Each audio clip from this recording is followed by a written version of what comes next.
Welcome to the Land to Lots podcast, powered by Launch Development Finance Advisors. And now your host, Carter Froelich. Hello, everybody, and welcome to the Land to Lots podcast. This is Carter Froelich, and I'm grateful to be before you again here today.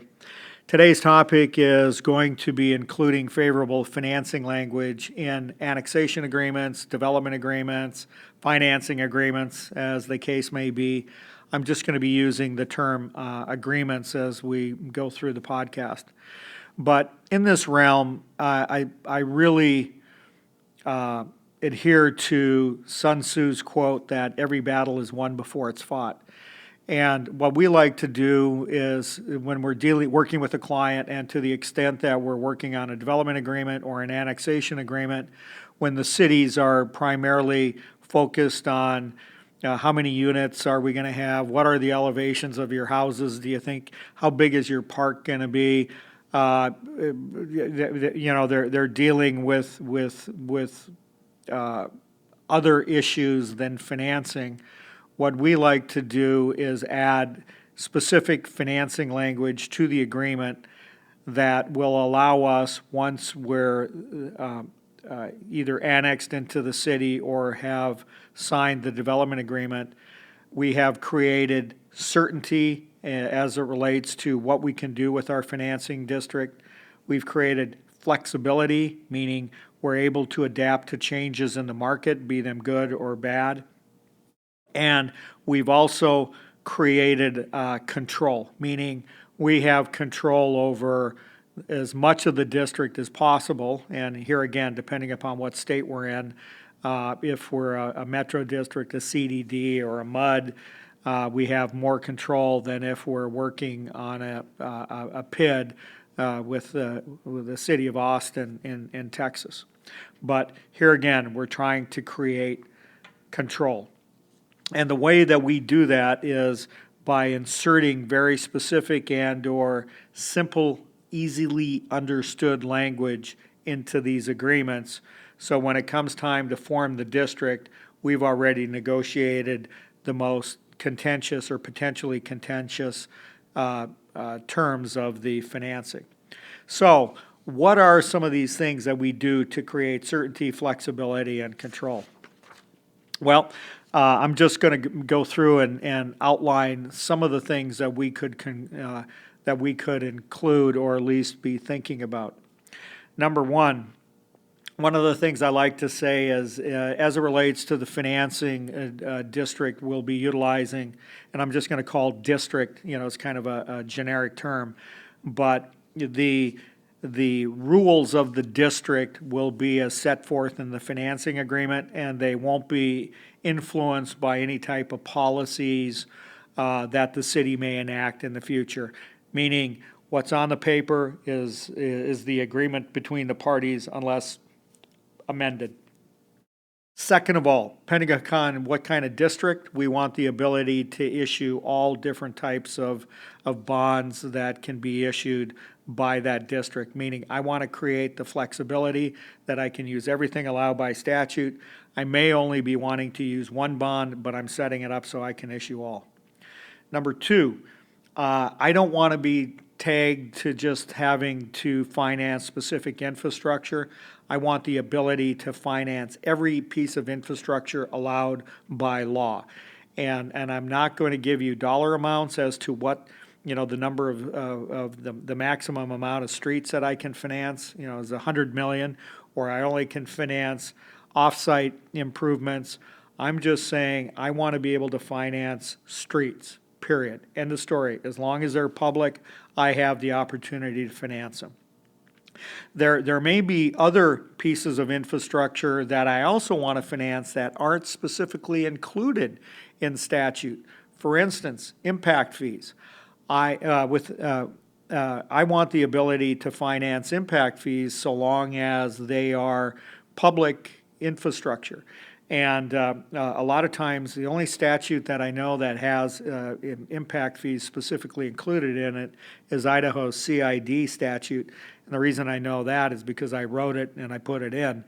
But I may want the ability, if I'm selling my project to a home builder, the home builder may want the ability to finance impact fees. We do that all the time in California. It's kind of a standard operating procedure. But as we move across the country from west to east, we get blowback a lot of times on financing impact fees. So if there's a specific piece of infrastructure that I can tie to something that's allowed by statute, for instance, impact fees are for public streets, roads, water, sewer, parks. All those things are typically allowed by the enabling statutory legislation to be financed. So it's easy for me to draw a line. This is public infrastructure. It's just public streets. We're just paying for it in a different fashion. There's some ramifications related to paying for impact fees. We have to be able to demonstrate that, we're going to expend within a 3-year period the money that is received through the financing of impact fees for specific improvements for which the impact fee is being collected. But generally, we can work around that specific issue. Other things that I may want to throw in. I want the ability to be reimbursed for the financing costs that I have incurred, or we as a developer have incurred, putting that infrastructure in and then getting repaid for that when the bonds are issued, because clearly that is a cost of the infrastructure. We're having to finance it. We want to get paid for it. Second of all, we want to be able to ensure that once this infrastructure is constructed, the city, the county, other quasi-jurisdictional agencies will be taking over that infrastructure for ongoing operations and maintenance, and we are off the hook, period, and end of story. But those are, some of the things we put in as it relates to our definition of public improvements. And here again, that's going to change as we're dealing with different projects in different states. The other thing that I'd like to put in is that we have the ability to both acquire infrastructure through the issuance of bonds, meaning we contract, we build it. Once it's completed, punch list items finished, and the infrastructure is accepted by the city, that the district will reimburse us for those costs of the infrastructure. And then also we want the ability to build out of bond proceeds. So at our sole discretion, we can either be reimbursed or we can request that the district issue bonds to allow us to build out of bond proceeds. As it relates to this, it's really important to define what the acquisition price entails. So it's really easy to calculate what the hard costs are, the engineering costs, permits, staking, those types of our costs are easy to track. But there may be other items that I want to include in the acquisition price. So for instance, I want to include financing costs and how are those going to be calculated. I want to include construction management, whether it was third party or it was the developer providing those construction management services. How are those calculated? I also want to be able to get reimbursed for rights-of-way easements, and here again, this is something really important that I want to try to write in the development agreement, and so oftentimes in the development agreement, we will say that the jurisdiction will receive at no cost the right-of-way on which the roads are going to be constructed, but in the same breath, we're saying that the district has the ability at the developer's discretion to acquire that infrastructure and then turn it over to the city at no cost. So there's a lot of things that we can do and influence if we get involved early on how we can set up the largest shopping basket for reimbursement over time and or construction and or the definition of acquisition or construction price. As it relates to building infrastructure, in some jurisdictions, we have to go out and publicly bid the infrastructure, meaning some states require it, primarily Arizona, Idaho come to mind. And when we go out and have to publicly bid it, we want to be the party that is going out to publicly bid. We're having the bids come in, we're having them certified, recorded, and then we're having them given back to the developer so that they can determine the lowest responsible bidder, and then get the acquiescence from the district and the municipality that that is the lowest responsible bidder. So here again, I'm going to write language into the development agreement that gives us control over that bidding process, and that we, meaning the private sector, are going to be the ones determining the lowest responsible bidder. So there's a lot there as it relates to determination of an acquisition price. That same thought process goes into what's available to be funded through the construction of infrastructure through a bond as well. The other items that we may want to put in there is what happens if we're having to build infrastructure that's of a size greater than what our project really demands. So we're oversizing that infrastructure. I want to write into the development agreement, annexation agreement, that at the request of the developer, the city, the county, as the case may be, will establish a reimbursement mechanisms whereby other benefiting landowners will pay their pro rata share of the oversizing. And what I try to do is set it up so that they're paying sooner rather than later. So later would be as they pull a permit on the benefiting land, the permit puller is paying a X amount of dollars for that lots, for that home's pro rata share of that infrastructure. No, what I want to do is at the occurrence of a very objective event, meaning the recording of a plat or the pulling of a building permit, the benefiting land is going to pay 100% of their fair share costs to my client at the occurrence of that event. That way we're able to accelerate cash into the pro forma rather than get it onesie twosies as builders are pulling permits. Second of all, I want to be able to set up my district so I can have different improvement areas, that I can issue bonds for different areas of the project. A lot of times this is done by setting up multiple metro districts, multiple MUDs, multiple SIDs, multiple CDDs. But if I'm using for instance, a community facilities district in Hawaii, California, or Arizona, I may want to set it up so I have different improvement areas where I'm able to allocate costs and or issue bonds at different times in different amounts, and potentially even different tax levies or effective tax rate amounts. So here again, once we understand the project, we're able to dig down in and get really detailed on how the financing is going to occur, and I want that written in and structured as part of the development agreement. The other thing is that depending upon what state we're in, the jurisdictions have a lot of influence in who they're going to bring in as the underwriter, the bond counsel, the appraiser, the market study. And what I have found is that different underwriters have different abilities. Some bond counsels are easier to work with than others.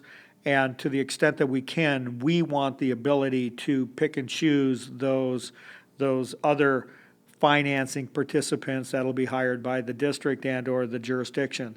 So here again, those includes bond counsel, underwriter, appraiser, financial advisor, market consultant, etc. Here again, if we write that into the agreement, we can point to it when the time comes. Other things, want to create certainty as it relates to the maximum amount of tax that can be levied, be it GO, special tax levy, etc., so that there's no misunderstanding between the jurisdiction. So maybe in California we have the ability to have a total effective tax rate of 2% of the home price. It may be in Arizona that we have the maximum to increase our general obligation tax rate to $4.25. But here again, very specific as to what that number is and how we're going to get there. Another thing, we want to call out our bond authorization. We want to make sure, in those instances where we have to have a bond authorization and we're issuing GO debt. So this would be primarily Idaho, Arizona, Utah, Colorado, New Mexico, Texas is where we see this. We want to make sure we have a big number, so we're not having to go back to the district later. And now we have residents in the district and we have to get their approval, which we'll never get.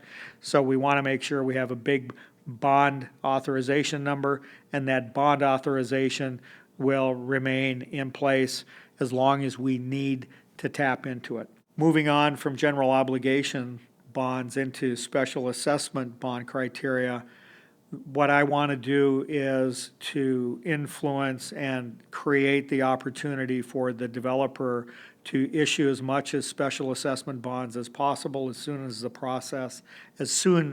as possible in the development process as we can.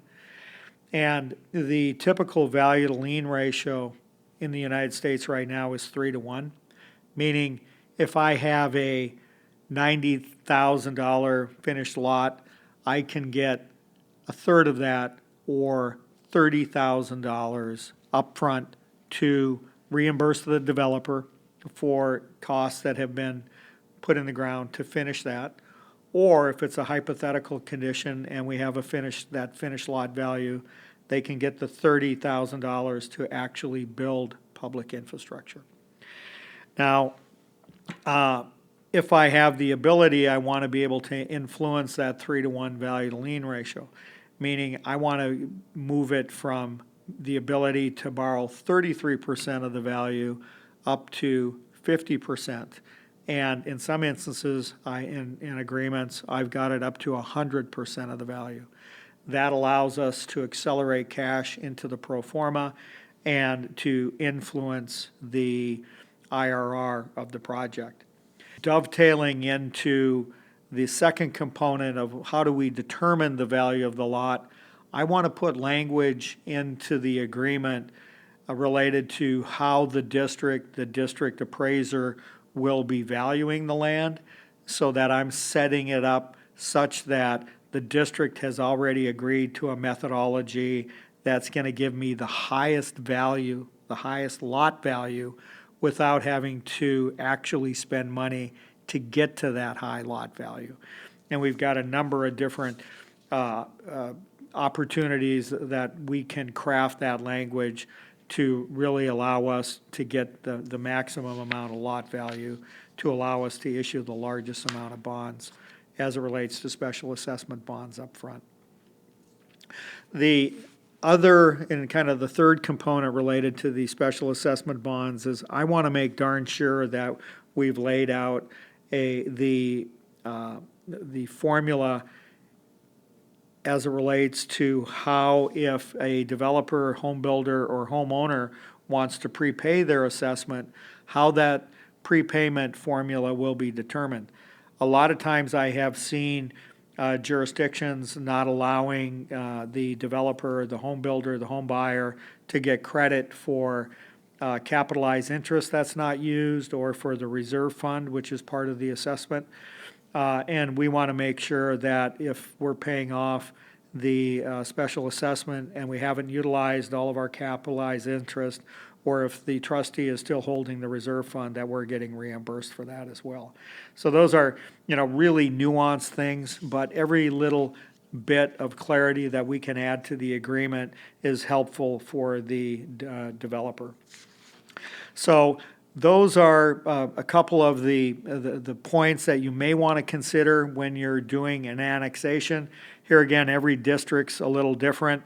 Whether you have the ability to use GO bonds, revenue bonds, assessment bonds, or special tax levies will influence the language that you're putting into your agreement. But these are things to think about. And if you can think about them before you get to the transaction, meaning as part of your entitlements, as part of your annexation, as part of your development agreement, it'll really allow you to get a long ways down the road.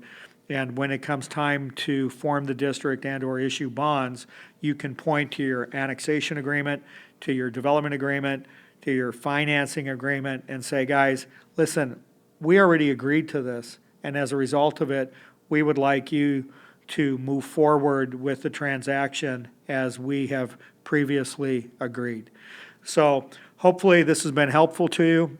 If you find this helpful and meaningful, please share it with your colleagues.